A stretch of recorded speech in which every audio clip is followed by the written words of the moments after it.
বাবা আমার রুমে ধীরে ধীরে আসলেন। আমি দরজা ভিতর থেকে লক করতে ভুলে গেছি। আমি ঘুমিয়েছিলাম। বাবা আস্তে করে আমার বিছানায় বসল। তারপর বাবা আমার সাথে যা করেছিল তা কোনো মেয়েদের পক্ষে মেনে নেওয়া সম্ভব ছিল না। তাহলে আসল ঘটনাটি শুরু করি। আমার দুই মেয়ে, বড়টার নাম তুষ্টি আর ছোটটার নাম বৃষ্টি। তাদের মা খুব শখ করে মিলিয়ে দুই মেয়ের নাম রাখে। বড় মেয়ে ঢাকাতে থেকে কলেজে পড়ালেখা করে, আর ছোট মেয়ে আমার সাথে রাজশাহীতে থাকে। তাদের মা মারা যায় বছর 7 আগে। ছোট মেয়ের বয়স 13 বছর। আমাদের ফ্যামিলিতে আর কেউ নেই। একজন বুয়া আছে, সারাদিন রান্না বান্না করে সন্ধেবেলা চলে যায়। বৃষ্টির বয়স 13 হলেও তাকে দেখতে অনেক লম্বা আর সুন্দরী। এখনই তার বড় বোনের সমান লম্বা হয়ে গেছে, কিন্তু মন মানসিকতা ঠিকই বাচ্চাদের মতো। এখনো বুয়াই তাকে স্নান করিয়ে দেয়, বুয়াই তাকে দেখাশোনা করে। আমি কাজের মানুষ, সারাদিন বাহিরে থাকি। মেয়েদের দিকে খুব একটা নজর দিতে পারি না। পুরনো বুয়াটাই সব সামলায়। তাই মেয়েদের সাথে আমার বন্ধুত্বপূর্ণ সম্পর্ক গড়ে ওঠেনি। তারা আমাকে বেশ ভয় পায়। হঠাৎ একদিন বুয়া অসুস্থ হয়ে যায়। প্রায় 1 সপ্তাহ আসতে পারেনি। একদিন রাতে অফিস থেকে বাসায় এসে খেতে বসি। বৃষ্টি আমাকে ঠোঁট ফুলিয়ে বলল, বাবা আমাদের বুয়া 1 সপ্তাহ ধরে আসে না, তাই আমি গোসল পর্যন্ত করতে পারছি না। তুমি রোজ বাইরে থেকে খাবার নিয়ে আসো, এসব খেতেও আর ভালো লাগে না। তুমি কাল থেকে নতুন কোনো বুয়া নিয়ে আসো প্লিজ। আমি ঠাট্টা করে বললাম, গোসল না হয় আমিই করিয়ে দিলাম, কিন্তু খাবারের যখন সমস্যা তো নতুন বুয়া তো খুঁজতেই হয়। বৃষ্টি বলল, ঠিক আছে, কাল গোসল করিয়ে দিও। আমি খাওয়া বন্ধ করে মেয়ের দিকে চাইলাম। বৃষ্টি দেখতে খুব সুন্দর হয়েছে, একদম তার মায়ের মতো।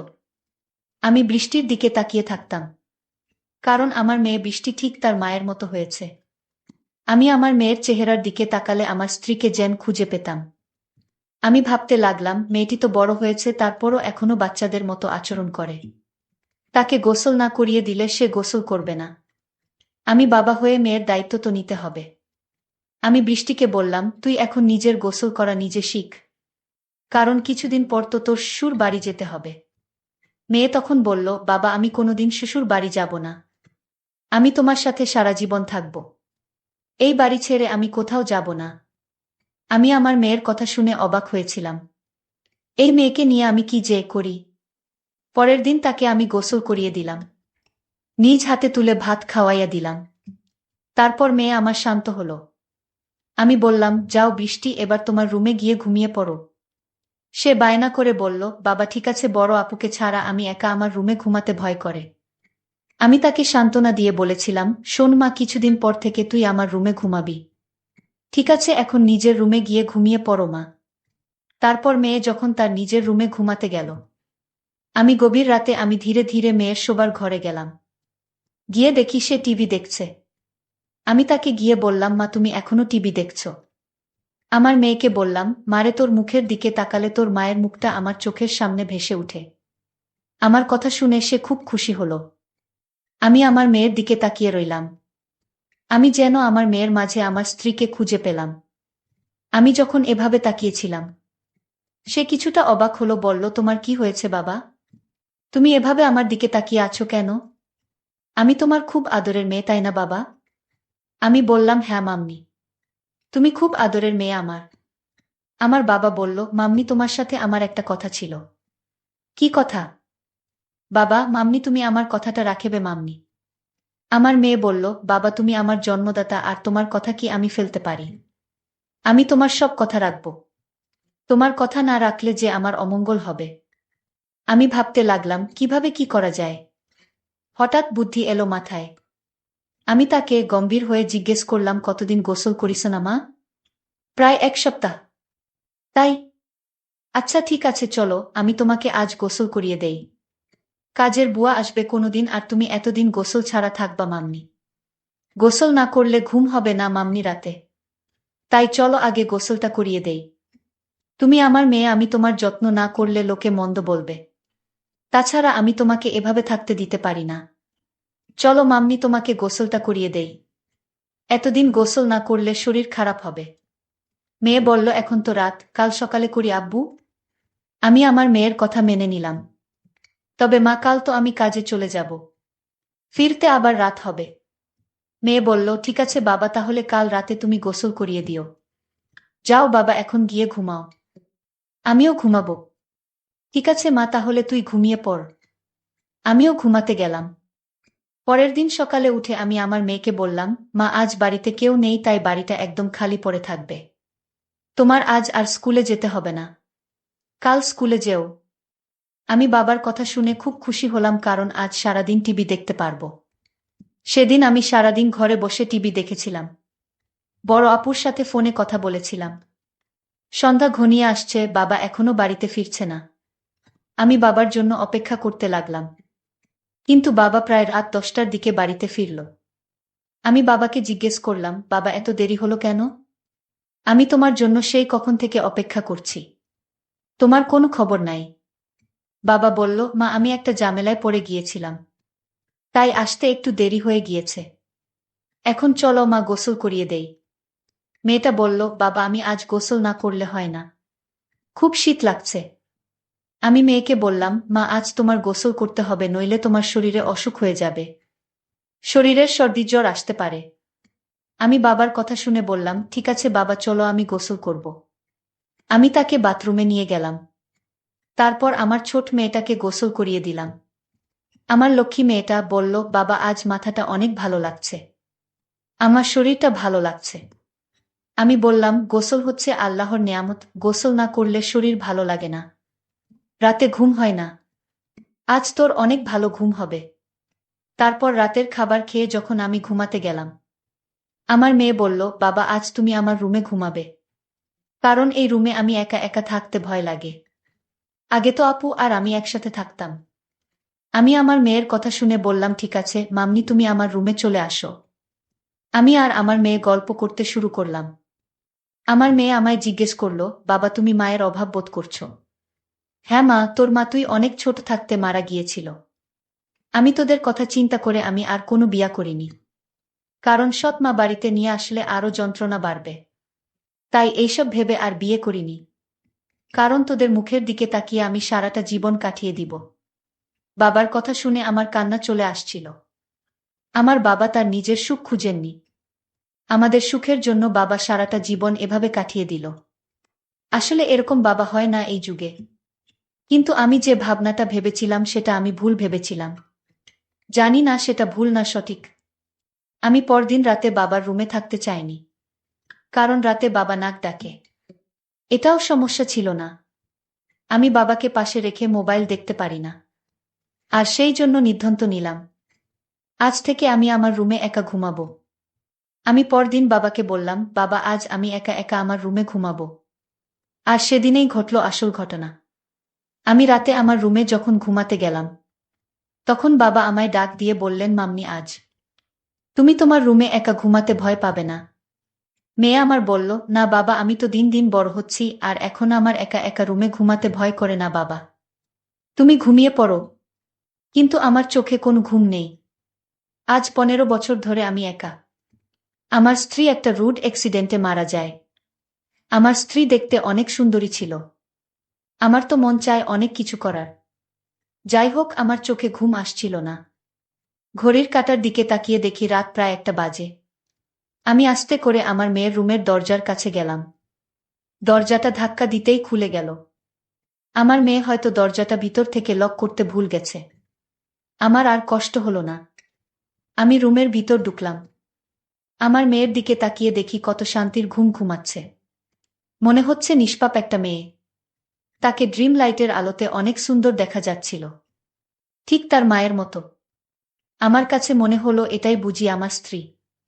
আমার নিজের মেয়েটাকে দেখে আমার অন্যরকম অনুভূতির সৃষ্টি হলো।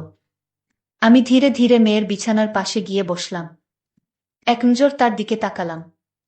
আমার অনেক ভয় করছিল। যদি আমার মেয়ে এখন জেগে যায়, তখন কি ভাববে? আমি ভুলে গিয়েছিলাম এটা আমার মেয়ে শুয়ে আছে। এটা আমার জন্য একটা বড় সুযোগ। এসব ভাবতে ভাবতে হঠাৎ আমার মেয়ে জেগে উঠল। জেগে আমায় দেখে চমকে উঠল আর বলতে লাগলো, বাবা এত রাতে আমার রুমে কি করছো? আমি বললাম, কেন, আমি কি তোমার রুমে আসতে পারি না? কিন্তু বাবা, আমি তো দরজা লক করে ঘুমাচ্ছিলাম। তুমি রুমের ভিতরে ঢুকলে কি করে? আমি বললাম, মা তুই ঘুমানোর আগে দরজা লক করতে ভুলে গিয়েছিলি। আর তাই তো তোর রুমে আসতে পারলাম। বাবা তুমি ইদানিং কেমন জানি হয়ে গেছ। যাও তোমার রুমে গিয়ে ঘুমাও। যখন তখন আমার রুমে হুট ঘরে চলে আসো। পরদিন সকালে আমি আমার মেয়েকে বললাম, মা গোসল করবি না? আমি চলে গেলে কে তোরে গোসল করাবে? মেয়ে তখন বলল, বাবা আজ থেকে তোমার আর কষ্ট করতে হবে না। আমি নিজেই গোসল করতে পারবো। আমি আমার মেয়ের কথা শুনে ভাবলাম মেয়ে কি আমার মনের কথা জেনে গেছে। আরেক মনে ভাবলাম সে আমার মনের খবর কি করে জানবে। আমি রাতে বাড়িতে ফিরলাম, ফিরে দেখি মেয়ে ঘরে বসে টিভি দেখছে। আমি আমার মেয়েকে জিজ্ঞেস করলাম, বৃষ্টি আজ তুই আমার রুমে ঘুমাবি?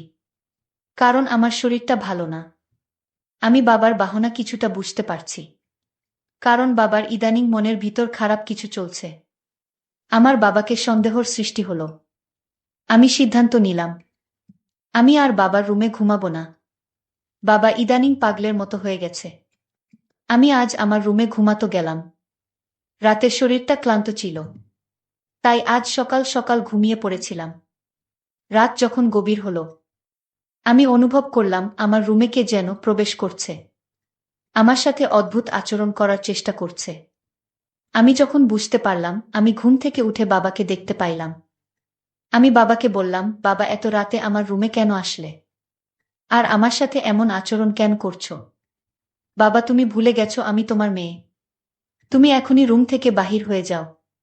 বাবা তখন চিৎকার করে বলল, আমি এ রুম থেকে যাব না। এই রুমে আমার স্ত্রী লুকিয়ে আছে। বের করে দাও আমার স্ত্রীকে। বাবার কথা শুনে আমি অবাক হয়ে গেলাম। আশ্চর্য তো বাবা, এসব কি বলছে? বাবা আমি তোমার আদরের মেয়ে, তুমি এসব কি বলছো বাবা? তুমি যদি আমার সাথে খারাপ আচরণ করো তাহলে আমি ভুলে যাব তুমি আমার বাবা। বাবা আমায় বলল, আজ আমি মরে যাব তাও আজ এই রুম থেকে বের হব না। বাবার এমন কথা শুনে আমি বাবাকে একটা ধাক্কা মেরে ফেলে দিলাম। বাবা তখন অজ্ঞান হয়ে লুটিয়ে পড়ল। আমি তাড়াতাড়ি বড় আপুকে ফোন দিলাম। বড় আপু আর আমি বাবাকে হাসপাতালে নিয়ে গেলাম। বাবা 3 দিন যাবত অজ্ঞান ছিল। বড় আপু আমায় বলল, তুই নিজের বাবাকে ধাক্কা মারলি। আপু তুই জানিস না বাবা প্রতি রাতে আমার রুমে আসতো। অন্যরকম আচরণ করার চেষ্টা করত। তাই আজ আমি বাবাকে কখন যে ধাক্কা মারলাম তা বুঝতে পারিনি। বাবার যখন জ্ঞান ফিরল ডাক্তার বলল, আপনার বাবা পাগল হয়ে গিয়েছে। ওনার ব্রেন নষ্ট হয়ে গিয়েছে আর তাই আপনার সাথে এরকম খারাপ করত। ডাক্তারের কথা শুনে আমি কান্না করতে লাগলাম আর বলতে লাগলাম আমি বড় ভুল করে ফেলেছি। আমার বাবা জ্ঞান হারা ছিল আর তাই তো আমার সাথে এরকম করত। বাবা তো আগে আরকম করত না। আমাদের কথা শুনে বাবা বেড থেকে উঠে বসল। আর আমাদের 2 বোনকে উদ্দেশ্য করে বলতে লাগল, শোনো মা, ডাক্তার ভুল বলেছে। আমি পাগল নই। আমার মাথাও ঠিক আছে। আমি 15 বছর ধরে তোদের মাকে দেখি না। আর তাই সে আমার পাশে না থাকাতে আমি সারাক্ষণ চিন্তায় ডুবে থাকতাম। আমার কিছুই ভালো লাগতো না। কিন্তু আমার ছোট মেয়ে বৃষ্টির দিকে তাকালে আমার মনে হতো আমার স্ত্রীকে খুঁজে পেয়েছি। কারণ বৃষ্টি দেখতে হুবহু তার মায়ের মতো। আর তাই আমার মেয়ে হিসেবে বৃষ্টিকে দেখতাম। এতে আমার চিন্তা কমে যেত। আমি প্রতি রাতে তার রুমে গিয়ে তার কাপড় চোপড় এলোমেলো থাকলে আমি তা গুছিয়ে দিতাম। এটা কি আমার অপরাধ? আমার নিজের মেয়েকে স্নেহ করা কি আমার অপরাধ? আমার মেয়েকে আমি দেখতে না পেলে আমার খুব কষ্ট হতো রে মা। আমার মেয়েকে আমি সবসময় চোখে চোখে রাখা, সেটাও কি আমার অপরাধ? বাবার মুখে এমন কথা শুনে আমি হাও মাও করে কান্না করতে শুরু করলাম। বাবার পায়ে ধরে আমি বাবার কাছে ক্ষমা চাইলাম। বাবা তুমি আমায় ক্ষমা করে দাও। আমি তোমাকে ভুল বুঝেছিলাম। আসলে তোমার মতো বাবা পাওয়া এখনকার যুগে ভাগ্যর ব্যাপার। বাবাও আমাকে ক্ষমা করে জড়িয়ে ধরে বলল, কাঁদিস না মা। তুই কাঁদলে যে আমি সহ্য করতে পারি না। আজকের গল্পটি কেমন লাগলো তা অবশ্যই কমেন্ট করে জানাতে ভুলবেন না। আর যদি গল্পটি তোমাদের কাছে ভালো লাগে তাহলে আমার চ্যানেলটিকে সাবস্ক্রাইব করে পাশে থাকবেন। ধন্যবাদ।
আমার ভাবিমা হওয়ার পর বেশ একাকিত্ব বোধ করছিলেন। তার এবং আমার দাদার মধ্যে দূরত্ব ক্রমশ বাড়ছিল। এরই মধ্যে আমি তাদের বাড়িতে যাই, আর আমাকে দেখে ভাবি খুব খুশি হন। একদিন আমি ভাবির ঘরে হঠাৎ করে ঢুকে পড়ি যখন তিনি তার শিশুকে খাওয়াচ্ছিলেন। সেদিনের ঘটনাটি আমাদের দুজনের জন্যই কিছুটা অস্বস্তিকর ছিল। আমি পরিস্থিতি বুঝতে পেরে দ্রুত ক্ষমা চেয়ে বেরিয়ে আসি। এক রাতে ভাবি হঠাৎ আমার ঘরে আসেন। আমি বুঝতে পারলাম তিনি মানসিক চাপে আছেন। কিছু না বললেও তার চোখে ক্লান্তির চিহ্ন স্পষ্ট ছিল।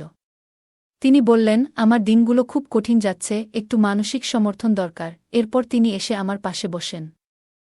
আমরা কিছুক্ষণ কথা বললাম, আমি তাকে সান্ত্বনা দেওয়ার চেষ্টা করলাম। সেই রাতটি আমাদের সম্পর্কের জন্য নতুন একটি অধ্যায়ের শুরু ছিল, যেখানে সহানুভূতি আর বন্ধুত্ব আরও গভীর হয়। আমার ভাবি ছিল অনেক সুন্দর দেখতে। তিনি সব সময় মডার্ন ড্রেস পরতে ভালোবাসত। বিয়ের পর তিনি একটু স্বাস্থ্যবান হয়ে যায়, যা তাকে আরও বেশি আকর্ষণীয় করে তুলেছিল। বন্ধুরা, আজকের গল্পটি অনেক বেশি স্পেশাল, তাই কেউ মিস করবেন না। দয়া করে গল্পগুলো ভালো লাগলে ভিডিওটি লাইক, শেয়ার এবং চ্যানেলটি সাবস্ক্রাইবই করো প্লিজ। আমি অনেক দিন পর আমার দাদার বাড়ি যাচ্ছিলাম। সেখানে যাওয়ার আগে জানতাম না যে দাদার স্ত্রী আমার সাথে এমনভাবে সম্পর্ক গড়ে তুলবেন, যা আমাদের দুজনের জন্যই ভালো হবে। তাদের বিয়ের পর থেকে আমি আমার ভাবির সাথে খুব কমই দেখা করেছিলাম। মাঝে মাঝে দাদার ফোনে কথা হলেও ভাবির সাথে তেমন যোগাযোগ ছিল না। দাদার একটি ছেলে হয়েছে, এখন তার বয়স 6 মাস, কিন্তু আমি এখনও ছেলেটিকে দেখতে যেতে পারিনি। তাই কিছুদিনের জন্য সময় বের করে দাদার বাড়িতে যাওয়ার সিদ্ধান্ত নিলাম। বাড়িতে পৌঁছানোর পর প্রথমেই আমার ভাবির সাথে দেখা হলো। প্রথমে তাকে চিনতে পারিনি, কারণ তিনি এখন অনেকটাই পরিবর্তিত, বেশ মোটা হয়ে গেছেন। এরপর ধীরে ধীরে তাকে চিনে ফেললাম। আমি তাকে জড়িয়ে ধরলাম এবং তার বাচ্চাটির সাথে অনেক মজা করে খেললাম। সন্ধ্যায় যখন দাদা বাড়ি এলেন এবং আমাকে দেখলেন, তখন তিনি খুব খুশি হলেন। আমার দাদা রাহুল দা আমাদের পরিবারের বড় ভাইদের মধ্যে একজন ছিলেন। আমি ছিলাম পরিবারের সবচেয়ে ছোট চাচার ছেলে, আর রাহুল দা ছিলেন সবচেয়ে বড় চাচার ছেলে। ছোটবেলায় রাহুল দা আমাকে অনেক ভালোবাসতেন, আর পরিবারের ছোট হওয়ায় সবাই আমাকে আদর করতেন। এখন ভাবি যে আমাকে এতটা যত্ন নেবেন, তা আমি ভাবতেও পারিনি। 2 দিন দাদা ও ভাবির সাথে থেকে আমি বাড়ি ফিরতে প্রস্তুতি নিচ্ছিলাম। ঠিক তখনই ভাবি আমাকে থামিয়ে দিলেন। তিনি বললেন, বাচ্চা হওয়ার পর থেকে আমি কোথাও যেতে পারিনি। যদি তুমি আরও কিছুদিন থেকে যাও, তাহলে আমার কিছুটা সাহায্য হবে। তোমার দাদাও কিছুদিনের জন্য বাইরে যাচ্ছেন, তখন তুমি থাকলে আমার জন্য ভালো হবে। আমি তখনই আমার পড়াশোনার পরীক্ষা শেষ করে দাদার বাড়ি এসেছিলাম, আর ছুটিও ছিল। তাই আমি সিদ্ধান্ত নিলাম যে কিছুদিনের জন্য সেখানে থেকে যাই। ওই শহরে আমার কিছু বন্ধুও ছিল, যাদের সাথে দেখা করার ইচ্ছা ছিল। সেই দিন আমি আমার ঘর থেকে স্নান করে বের হলাম। যেহেতু দাদার বাড়িতে থাকার পরিকল্পনা করিনি, তাই বেশি কাপড়ও সাথে আনিনি। আমি দাদার টি-শার্ট খুঁজে বের করার জন্য তার ঘরে যাওয়ার সিদ্ধান্ত নিলাম। ভাবিকে সেখানে কোথাও দেখলাম না, আর দাদাও তখন ঘরে ছিলেন না। মনে হলো ভাবি হয়তো রান্নাঘরে ব্যস্ত, আর দাদা কোথাও কাজে ব্যস্ত ছিলেন। ভাবিকে কাজ থেকে ডেকে আনা ঠিক মনে করলাম না। সাধারণত সবার কাপড় আলমারিতে থাকে, তাই আমি নিজেই দাদার একটি টি-শার্ট নিয়ে নেওয়ার সিদ্ধান্ত নিলাম। আমি দাদার একটি টি-শার্ট পরে নিলাম এবং আয়নার সামনে দাঁড়িয়ে নিজের চুল ঠিক করতে লাগলাম। কিছুক্ষণ পর হঠাৎ পেছন থেকে একজন আমাকে জড়িয়ে ধরলেন। ভাবি হয়তো ভুল করে আমাকে দাদা মনে করে আলিঙ্গন করলেন। আমি দ্রুত তার হাত থেকে নিজেকে ছাড়ানোর চেষ্টা করলাম, কিন্তু তিনি তখনও আমাকে ছাড়তে চাইলেন না এবং আরও শক্ত করে জড়িয়ে ধরলেন। ঠিক তখনই দাদা ঘরে ঢুকলেন এবং ভাবিকে আমাকে জড়িয়ে ধরতে দেখে তার চোখ বিস্ময়ে বড় হয়ে গেল। দাদাকে দেখে ভাবি হঠাৎ পেছনে সরে গেলেন এবং বললেন, তুমি যখন দরজায় দাঁড়িয়ে আছো, তবে তিনি কে? আমি তখন ঘুরে দাঁড়ালাম, আর ভাবি আমাকে দেখে হতভম্ব হয়ে বললেন, তুমি তো রাহুলের টি-শার্ট পরে আছো, তাই চিনতে পারিনি। দাদা এবং আমি দুজনেই এই ঘটনাটি মেনে নিলাম, কারণ আমরা বুঝতে পেরেছিলাম এটি নিছক একটি ভুল বোঝাবুঝি। এরপর দাদা আর কিছু না বলে ঘর থেকে বেরিয়ে গেলেন, আর আমিও সেখানে থেকে সরে এলাম। আমি ঘর থেকে বেরিয়ে যাওয়ার সময় ভাবি আমার দিকে তাকিয়ে মৃদু হাসলেন। ভাবি কি বোঝাতে চাইছিলেন তা তখনও বুঝতে পারলাম না। দুপুর থেকেই দাদা বাইরে যাওয়ার প্রস্তুতি নিচ্ছিলেন, কারণ রাতে তার ফ্লাইট ছিল। রাত 9টার দিকে তিনি ফ্লাইটের জন্য বেরিয়ে গেলেন। এর পরের কয়েকদিন আমি, ভাবি আর তাদের ছোট সন্তান বাড়িতে একাই ছিলাম। দাদা চলে যাওয়ার পর থেকে ভাবির আচরণে কিছুটা পরিবর্তন লক্ষ্য করলাম। সেদিন রাতে তিনি বললেন বাচ্চাটি ঘুমাতে পারছে না, তাই তাকে আমার ঘরে নিয়ে এলেন। বাচ্চাটিকে আমার কোলে রেখে তিনি একটু কাজ সেরে আসবেন বলে চলে যান। কিছুক্ষণ পর বাচ্চার খেলনাটি হাত থেকে ফসকে মাটিতে পড়ে গেল। খেলনাটি তুলতে গিয়ে তিনি নিচু হলেন, আর তখন তার শাড়ির আঁচল সামান্য সরে গেল।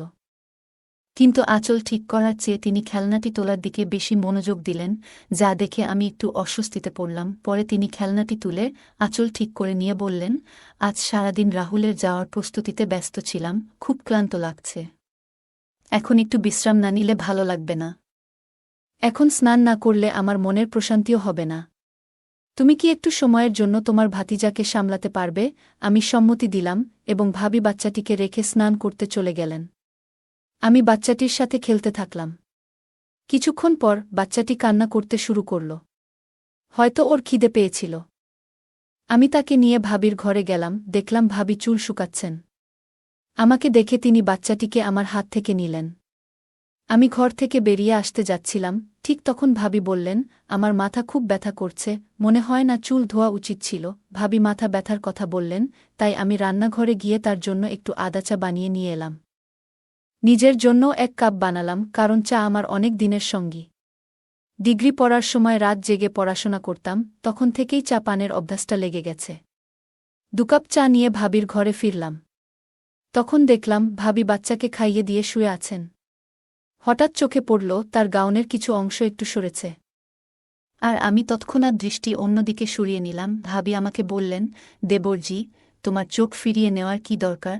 তখন আমি তাকে তার পোশাক সম্পর্কে বললাম। তিনি দ্রুত তা ঠিক করলেন। আমি তার দিকে তাকালাম, এবং কিছুক্ষণ আগের ঘটনা মনে পড়ায় একটু লজ্জা পেলাম। ভাবি কোনো দ্বিধা ছাড়াই আমার সাথে কথা বলতে শুরু করলেন। চায়ের কাপ হাতে নিয়ে বললেন, তোমার বানানো চা বেশ ভালো হয়েছে। মাথার ব্যথাও যেন সেরে গেছে। চা শেষ করে আমি কাপগুলো তুলে রান্নাঘরে রাখলাম, এবং তারপর নিজের ঘরে গিয়ে ঘুমিয়ে পড়লাম। পরদিন প্রতিদিনের মতো আমি সকালবেলা ঘরের বাইরে ব্যায়াম করছিলাম। সাধারণত ভাবি সকাল 9টার দিকে ওঠেন, তাই আমি জানতাম তিনি এত সকালে বের হবেন না। আমি প্রতিদিন সকাল 7টায় উঠে ব্যায়াম শুরু করি, এবং 8টার মধ্যে শরীর ঘামে ভিজে যায়। হঠাৎ 8টার সময় ভাবি তার ঘর থেকে বেরিয়ে এলেন। আমাকে এক্সারসাইজ করতে দেখে বললেন, তুমি তো এত ফিট আছো, আমাকে কখনো এক্সারসাইজ করার পরামর্শ দাওনি কেন? বাচ্চা হওয়ার পর থেকে আমার শরীরের অবস্থা খারাপ হয়ে গেছে। আমি হেসে বললাম, কোনো সমস্যা নেই, তুমি আজ থেকে আমার সাথে ব্যায়াম করতে শুরু করো। তারপর ভাবি শার্ট ও প্যান্ট পরে এলেন, যাতে তাকে একটু অন্যরকম লাগছিল। আমি নিজেকে সামলে নিলাম এবং ভাবিকে ব্যায়ামের ধাপগুলো শেখাতে লাগলাম। এইভাবে আমাদের মধ্যে কথাবার্তা আরও বেড়ে যেতে লাগল। মাঝে মাঝে ভাবি হঠাৎ দুপুরে আমাকে তার ঘরে ডেকে পাঠাতেন, যাতে তিনি কোনো সাহায্য বা পরামর্শ নিতে পারতেন। এরপর একদিন আমার এক বন্ধুর ফোন এলো, যে এই শহরেই থাকত। তাকে বললাম যে আমিও এই শহরে আছি, এবং সে আমাকে দেখা করতে জোর করতে লাগল। যখন আমি বন্ধুর সাথে ফোনে কথা বলছিলাম, ভাবি আমার পাশেই বসেছিলেন। আমি বাইরে যাওয়ার কথা বলতেই তিনি আমাকে থামিয়ে বললেন, এখন তো আমরা দুজনই বাড়িতে আছি, তাই তুমি তোমার বন্ধুকে এখানে ডাকো। আমি তোমাদের জন্য ভালো কিছু খাবার তৈরি করব। আমি আমার বন্ধুকে বাড়িতে আসার জন্য ঠিকানা দিলাম, এবং ভাবি সেদিন আমাদের জন্য নিজ হাতে খুব সুন্দর কিছু খাবার তৈরি করলেন। আমার বন্ধু সুনীল এলে ভাবি তার সঙ্গে বেশ ভালোভাবে কথা বললেন। কিন্তু সুনীল চলে যাওয়ার পর ভাবি বললেন, তোমার এই বন্ধুকে ভালো লাগেনি। তার চোখের দৃষ্টি কিছু ঠিক ছিল না। মহিলারা পুরুষদের দৃষ্টিভঙ্গি ভালোভাবে বুঝতে পারেন, আর ভাবি হয়তো সঠিকভাবেই সেটা ধরতে পেরেছিলেন। আমি ভাবিকে আশ্বস্ত করলাম, ঠিক আছে, আজ থেকে আমি তার সাথে শুধু বাড়ির বাইরে দেখা করব। আর কখনো তাকে বাড়িতে ডাকব না। সেই রাতেই বাচ্চাটি খুব কান্নাকাটি করছিল, আর ভাবিও বেশ ক্লান্ত লাগছিলেন। আমি শিশুর কান্নার শব্দ শুনে ভাবির ঘরে গেলাম। তার হাত থেকে বাচ্চাটিকে নিয়ে কোলে নিয়ে শান্ত করার চেষ্টা করলাম। তখন ভাবি বললেন, ভাই, আপনি আমার আর আমার বাচ্চার যত্ন কেমন করে করছেন? রাহুল তো বাচ্চা কান্না করলে পাশের ঘরে গিয়ে ঘুমিয়ে পড়ে, কিন্তু আপনি আপনার ঘুম নষ্ট করে আমাদের পাশে এসে দাঁড়ালেন। তার চোখে জল দেখা গেল। ভাবি বললেন, আমার পেটে অনেক যন্ত্রণা হচ্ছে, আমি ভেবেছিলাম তার জন্য কিছু গরম পানীয় তৈরি করে আনব।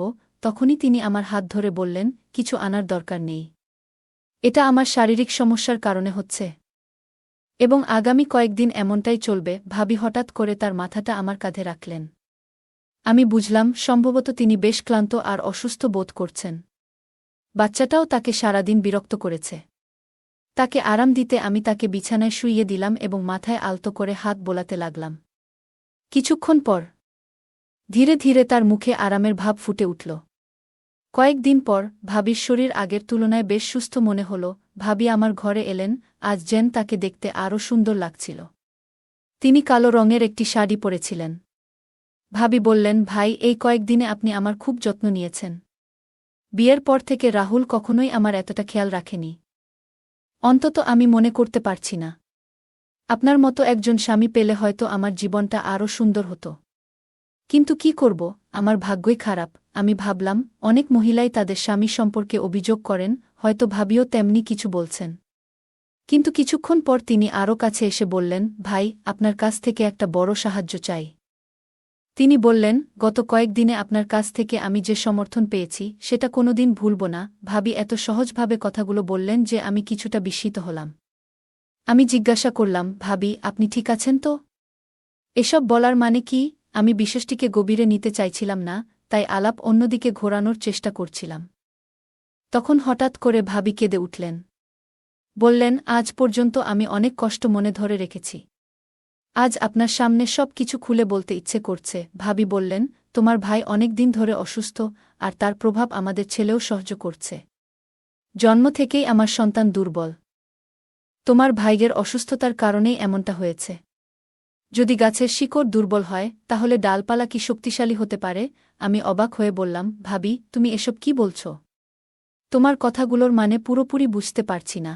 ঠিক তখনই ভাবি আমার দিকে ফিরে আবেগপ্রবণ হয়ে বললেন, ভাই, আমাকে বিশ্বাস করো, আমি মিথ্যা বলছি না। এরপর তিনি তার ঘরে গিয়ে আমার ভাইয়ের কিছু মেডিকেল রিপোর্ট নিয়ে এলেন। বললেন, তোমার ভাইয়ের অসুস্থতা সম্পর্কে তুমি জানোই। আমার সন্তানও খুব অল্প বয়সে নানা সমস্যায় ভুগছে, আর আমি নিশ্চিত নই সে কতদিন সুস্থ থাকবে। এখন আমাদের কাছে খুব বেশি সময় নেই। তাছাড়া তোমার ভাই তো বাড়িতেও নেই। ভাবি আমাকে গভীরভাবে দেখলেন এবং বললেন, তুমি তো বুঝতে পারছ, এই পরিস্থিতিতে একজন মায়ের কত কিছু চিন্তা করতে হয়। তিনি সাহায্যের জন্য অনুরোধ করলেন। আরও বললেন, আমার এমন এক সন্তানের প্রয়োজন যে সুস্থ এবং শক্তিশালী হবে। আমি জানি তোমার ভাইয়ের থেকে সেটা সম্ভব হবে না। ভাবিকে তখন খুব চিন্তিত দেখাচ্ছিল। আমি একবার তাকিয়ে দেখলাম, তার মধ্যে এক ধরনের বিশেষ কিছু ছিল যা আগেও আমার মনে কল্পনা এসেছে। যেন তিনি একজন খুবই সুন্দর এবং গুণী মহিলা আমার সামনে দাঁড়িয়ে আছেন। আমি মনে করলাম, এই সময়ে তাকে মানসিকভাবে সাহায্য করা দরকার, এবং তাই তার পাশে থাকার সিদ্ধান্ত নিলাম। আমরা সেই রাত কিছুক্ষণ কথা বললাম, একে অপরকে বুঝতে চেষ্টা করলাম। ঠিক তখন পাশের ঘর থেকে শিশুর কান্নার আওয়াজ পেলাম।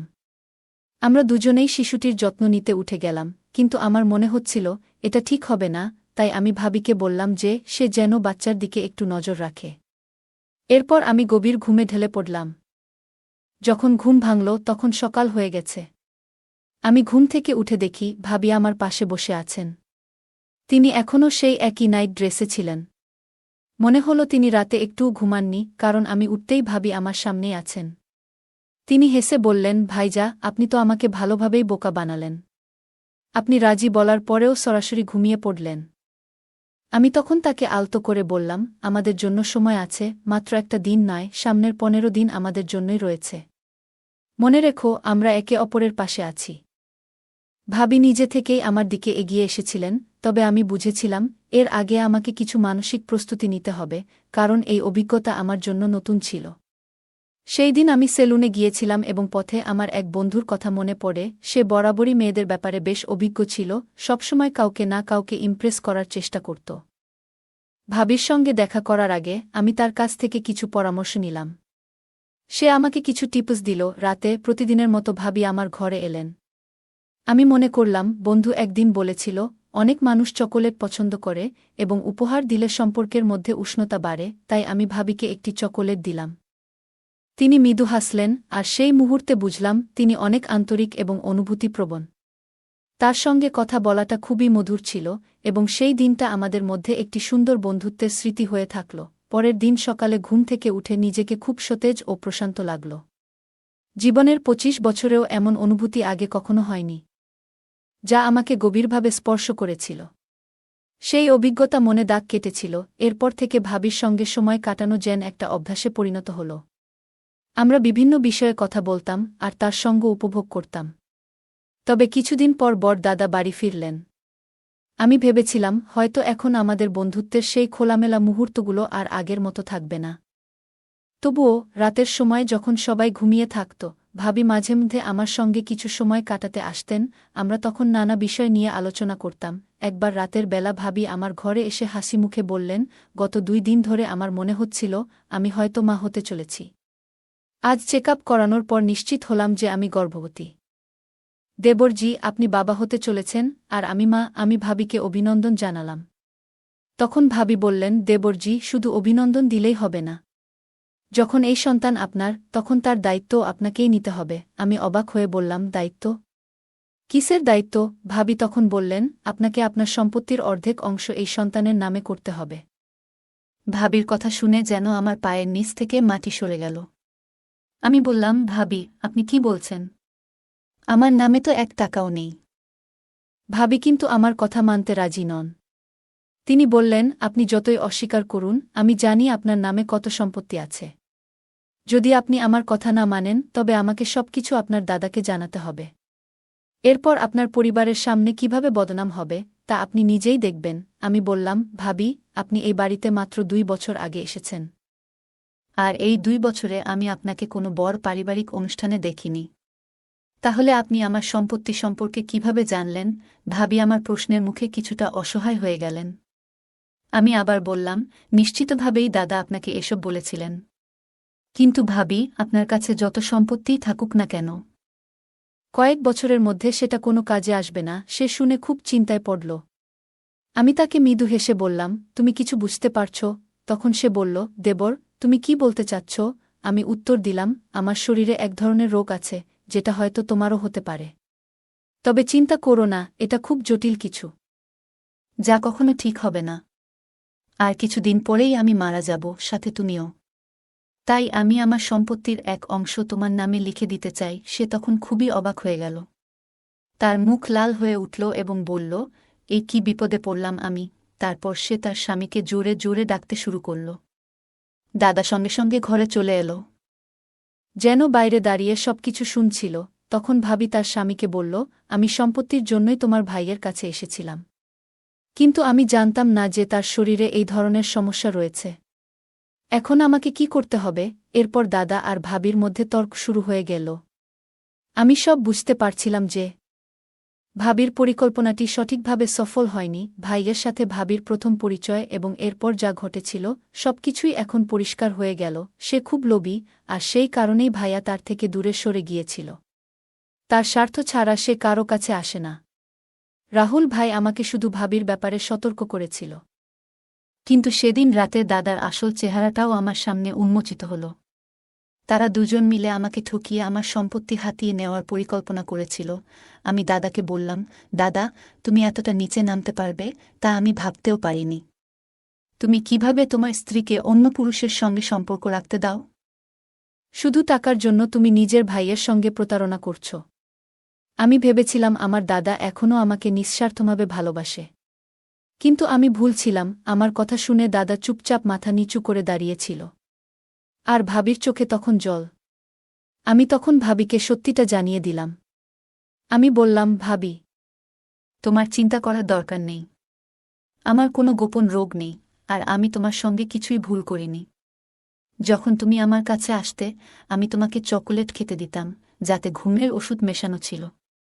তুমি যখন ঘুমিয়ে পড়তে, আমি ঘর থেকে বেরিয়ে যেতাম। যদি তুমি আমার কথা বিশ্বাস না করো, তাহলে সেই গোপন ক্যামেরার ফুটেজ দেখে নাও। যেটা তুমি আমার উপর নজর রাখার জন্য বসিয়েছিলে। সবকিছু পরিষ্কার হয়ে যাবে। এরপর দাদা ও ভাবি আমার কাছে ক্ষমা চাইতে শুরু করল। কিন্তু তাদের ক্ষমা করার মতো আমি আর কোনো ইচ্ছা রাখিনি। তারা যা পরিকল্পনা করেছিল তা আমাদের পরিবারেও ছড়িয়ে পড়েছিল এবং সবার সঙ্গে তাদের সম্পর্ক ভেঙে গেছে। এখন তারা একেবারে একা হয়ে গেছে, তাদের কর্মের ফল ভোগ করছে। বন্ধুরা, আজকের দিনে মানুষ তার নিজের রক্তের সম্পর্ককেও ভুলে যাচ্ছে শুধুমাত্র টাকার জন্য। সত্যিই কি টাকা সম্পর্কের চেয়ে বেশি মূল্যবান হয়ে গেছে? গল্পটা কেমন লাগলো জানাতে ভুলবে না।